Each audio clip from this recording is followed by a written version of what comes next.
Hi everyone, my name is Angela, and today I have a very special guest with me. Would you like to introduce yourself, your name, and like your school? Sure. Thank you so much, Angela. My name is Agustin Leon Science. I am 16 years old from Quito, Ecuador, but right now I live in Albuquerque, New Mexico, and I am a rising high school senior. Okay, so I have my first question. My first question is, what have been some like biggest challenges for you to like stay motivated? Because I know like you wrote a piece for me, like for my like website, and yeah. Sure.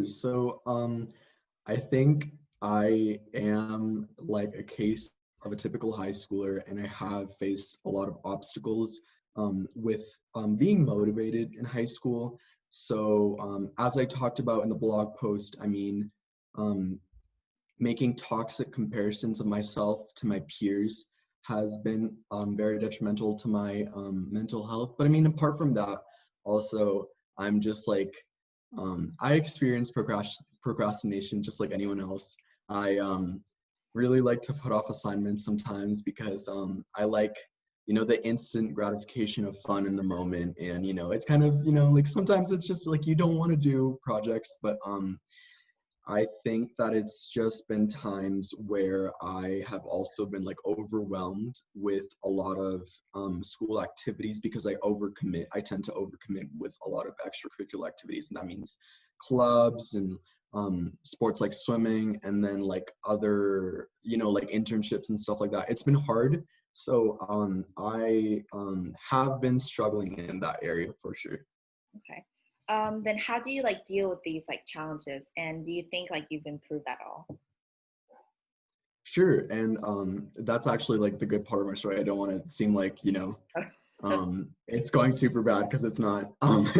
So I feel like sophomore year was definitely the worst because everyone was saying like junior year is gonna be so bad.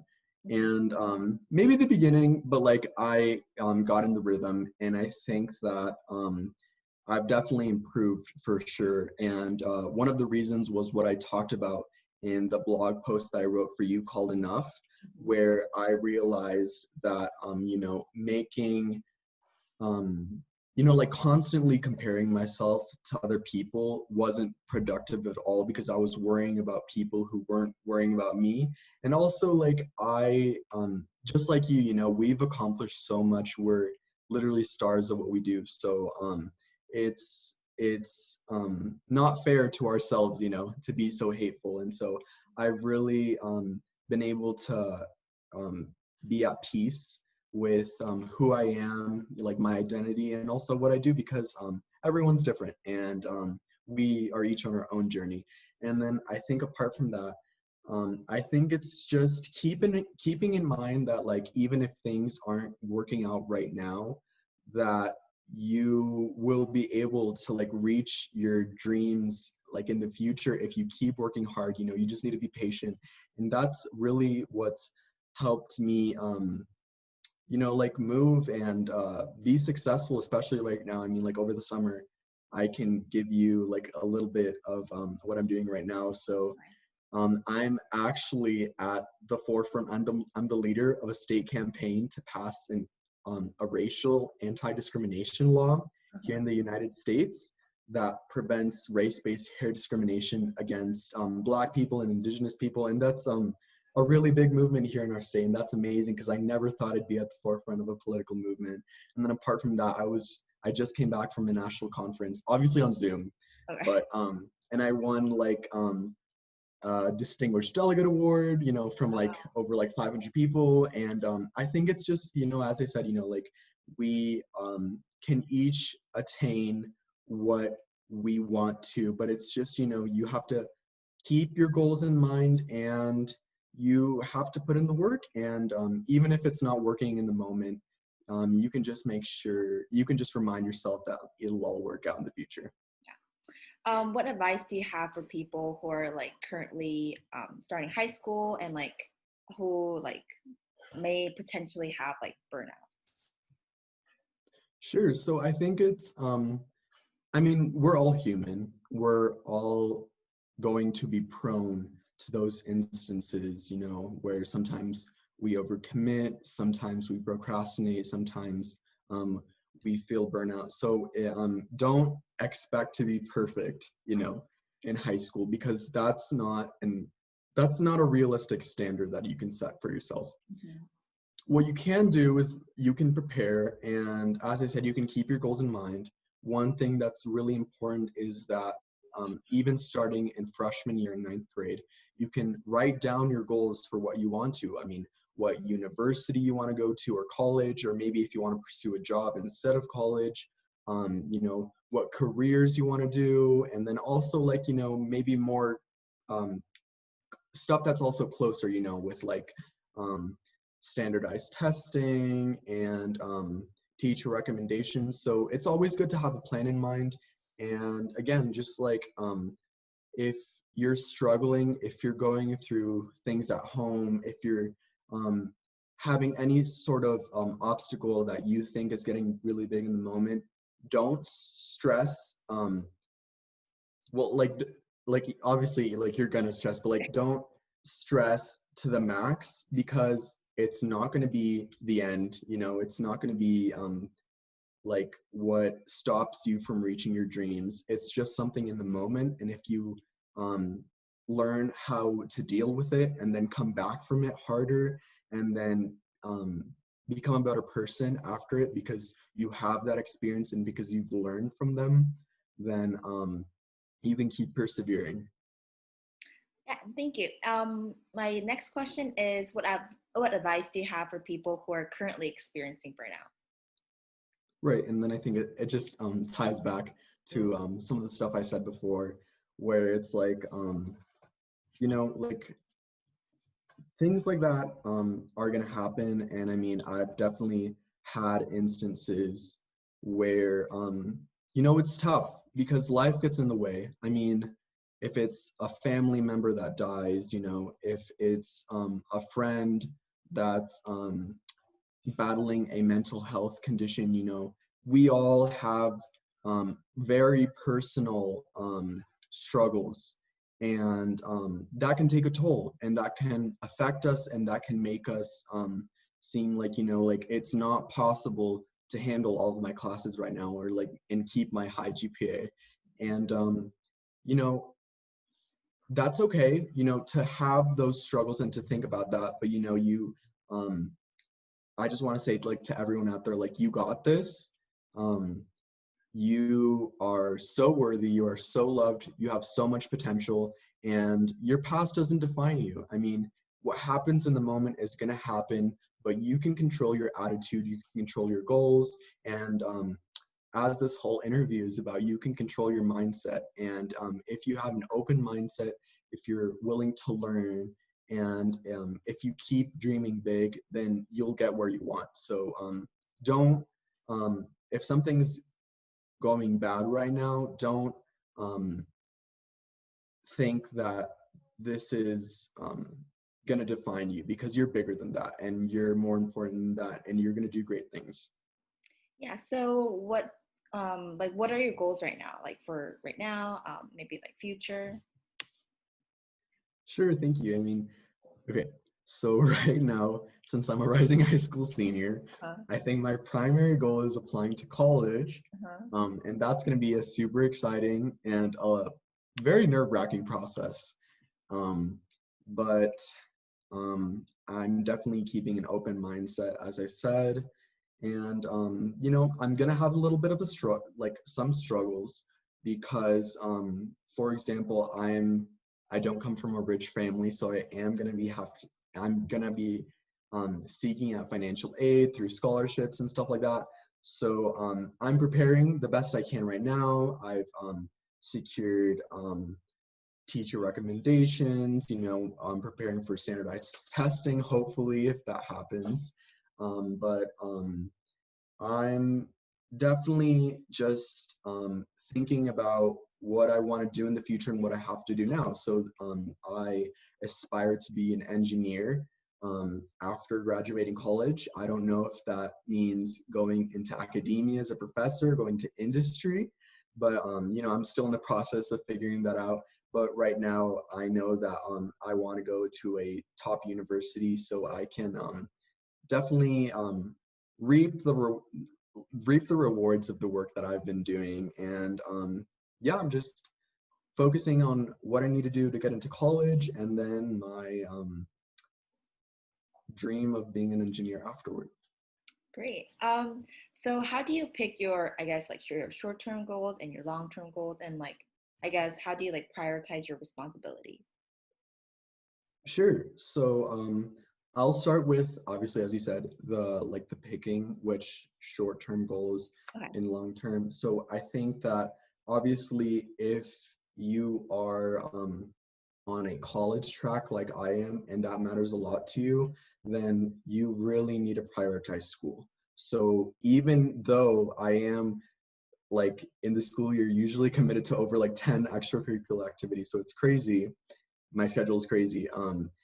It's really important to remember that, it's important to do good in school, to keep up good grades, to have good relationships with your teachers, and be an active student, because in the end, and I know this sounds cliche, but like we're all lifelong learners, and this is something that can benefit you, especially like if you go to like public school or something like that.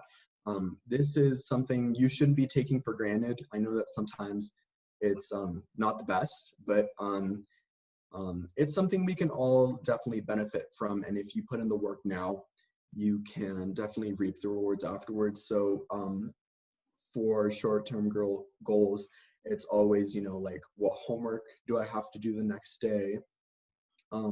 Any group projects, those types of assignments. If I have to do standardized testing, like the PSAT, I'm definitely going to set up a study schedule for that, because it's important to not only make goals, but also plan how you're going to reach them. So then you actually do, because if you can't like reach your dream if you don't Like plan like the, plan how you're going to get there, if that makes sense, because then you don't know how you're going to get there in the first place. And then apart from that, I mean, just write down and focus on the next steps. So as I said, I'm a rising high school senior, and so my other priorities and responsibilities now are going to be completing the essays for college applications, completing the whole college applications, finding scholarships of that sort. And then long-term goals are always harder because we can't predict our predictability. choices from the future. It's going to be super we could be completely different people in 10 years, but it's always good to have them in mind. I mean, I've always known that I've had an interest in like math and science, but also like a little bit of like policy and government. So it's just important to know that your interests are there, and then you can build a plan of that. And that's why I was like, okay, engineer, and maybe academia or industry, or now that I think about it, something that I didn't mention is like also going into policies, so like a lawmaker and stuff like that. Oh, great. So it's kind of related, but like, how do you plan your daily schedule? So with all your responsibilities, like what time do you sleep, and like how do you just like plan everything? Yeah, so I usually have a routine, and I know a lot of people criticize me for it or like think it's funny, but I think Okay. it's really important to be organized. So usually for school, I'm up at like um 4 a.m. sometimes to do homework, Okay. and it's because my school starts at like 7:25. Okay. I live 5 minutes away from my school, which is a good thing, Mhm. because I have more time to do homework. But usually what happens is in the afternoon, as I said, like I tend to overcommit.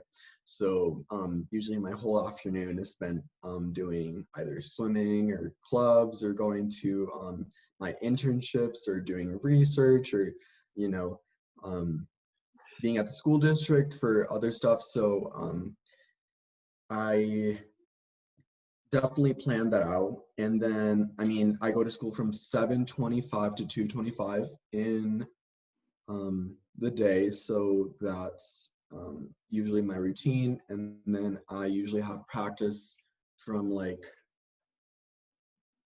Sorry, it's been a while. I think it's like 3 to 4:30 every day, I think. Okay. I don't know, but that's usually my routine. And then obviously, like as I said, my first thing is homework. Definitely prioritize school. That's the first thing. And then I usually try to sleep in by 10 because even though sometimes I get like 5 hours of sleep and that's not healthy, no one should do that, especially during high school because our brains are developing and stuff like that. But I definitely try to go to sleep by 10 because it's important for our development and for our brains and Yeah, and like you to wake up be at good students. 4, right? Like that's what you said. Yeah. Yeah, so yeah. Um, how about like on those days when you like, I guess, don't really have the motivation, like you don't know why you're like doing homework and like, you know what I mean? Like you don't know why you're doing homework and you just like don't have like the drive in you. But you know, like, you know, you need to work, like you have a test coming day or something. So like what kind of makes you like what how do you respond to that? Sorry. Yeah. So yeah, I mean, we've all been there. I've been there especially. That's very common. And I think that for those situations, it's hard to get back on track because I want to procrastinate until the very last minute. Mhm. Um, but I think it's important to remind yourself of your goals and that, you can do it. I could give you a breakdown for like what you could do for each assignment, but for example, for like group projects, Mhm. you could remember that it's not only your grade that's being impacted, it's also of your peers. Mhm. So you need to definitely notice what your responsibilities are and act on them so you can do it well. Um, for your own, if you have homework and stuff like that, I mean, again, that's super common, happens to all of us. But just remember that, like, for example, if you have like target grades, like I do, like I want to have a perfect GPA, so I've kept an A in every class. I just remember that, like, if I don't complete um, all the assignments that I have for tonight, that could be super risky towards my success, yeah, at school. And that's always something to have in mind because procrastination to an extreme can be very toxic. So keep that in mind. And then apart from that, just remember what you're doing it for because I mean all of us have goals and why we want to do things well, and so it's just important to remind yourself from time to time what you're doing and why you're doing it. Yeah. So my final question is, do you have any just like final thoughts about maybe something for like our graduating class of 2021 and maybe how we should prepare for like the, I guess, upcoming obstacles that we may have? Right, so I mean, I'm going to be like clear right off the bat. We are in an unprecedented year. I mean, no one, absolutely no one expected us to have, the The, COVID-19 pandemic. No one expected to have the murder of George Floyd and all the Black Lives Matter protests that ensued afterward. No one expected, like the fires in Australia and our president to do so many things and Kobe Bryant to, like this, I can like go on, but this year is super bad. And there's a potential that it's not going to get any better. And that's unfortunately how it is. But as I've talked about earlier, although we cannot always, and sometimes, usually not always, we can't control how life is going to treat us, but we can control how we view it and how we respond, and we can be proactive in what we do. And so, for anyone in my class, maybe like our first semester isn't going to be what we expected. Maybe we're not going to have homecoming.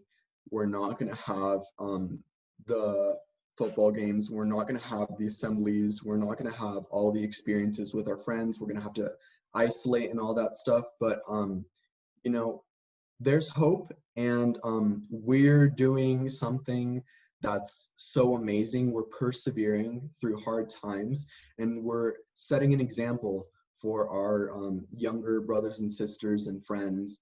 Mhm. And, you know, out of any of the people I've met, even at Yale Young Global Scholars, our class is just so amazing, so full of bright and talented people like Angela. And we, as I said, we have like so much potential. It's not, there's no, you'd be wasting your time to think that you are not a special person for whatever you do, and that you are you know, like you don't have the potential to do amazing things, because as I said, we are persevering, and we are going to persevere. And I have hope for all of us, because even despite all of the tragedies that are going on, we have always found a way to bounce back. And you know, if 2020 is not going to be our year, well then 2021 is, and we're going to find a way how to do it. And so just have hope and stay optimistic. Yeah. Okay. Thank you so much. Yeah. If you haven't, please read Austin's blog post. It's called Enough. And yeah, thank you so much. And I'll see you next time.